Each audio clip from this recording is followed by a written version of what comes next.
शिवसेना राष्ट्रवादीच्या निमंत्रण पत्रिकेत एकनाथ शिंदेंचं नाव नाही. शिंदे गटाला उपमुख्यमंत्रीपद, पण शपथ कोण घेणार? निमंत्रण पत्रिकेत उल्लेखच नाही. अजितदादा गटाच्या पत्रिकेची होती चर्चा. महायुती सरकारच्या शपथविधीला अवघे काही तास शिल्लक आहेत. अशात नक्की कोण कोण पद आणि गोपनीयतेची शपथ घेणार हे स्पष्ट झालेलं नाही. मुख्यमंत्री म्हणून देवेंद्र फडणवीस हे शपथ घेणार आहेत, पण उपमुख्यमंत्री पदाबाबत अजूनही सस्पेन्स कायम आहे. आजच्या शपथविधी सोहळ्याची भाजप, शिवसेना, शिंदे गट आणि राष्ट्रवादी अजित पवार गटाकडून निमंत्रण पत्रिका तयार करण्यात आली आहे आणि या तीनही निमंत्रण पत्रिकांवर मुख्यमंत्री म्हणून देवेंद्र फडणवीस यांच्या नावाचा उल्लेख आहे, तर शिंदे गटाच्या निमंत्रण पत्रिकेवर उपमुख्यमंत्री पदासाठी एकनाथ शिंदे यांच्या नावाचा उल्लेख केलेला नाही. त्यामुळे सस्पेन्स वाढलेला आहे. शिवसेना शिंदे गटाकडून आजच्या शपथविधी सोहळ्याची निमंत्रण पत्रिका छापण्यात आली आहे, पण या निमंत्रण पत्रिकेत उपमुख्यमंत्री म्हणून एकनाथ शिंदे शपथ घेणार असा उल्लेख नसल्याने सस्पेन्स कायम आहे.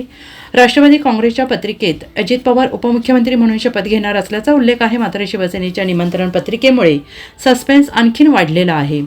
Bureau report, SBN Marathi, Mumbai.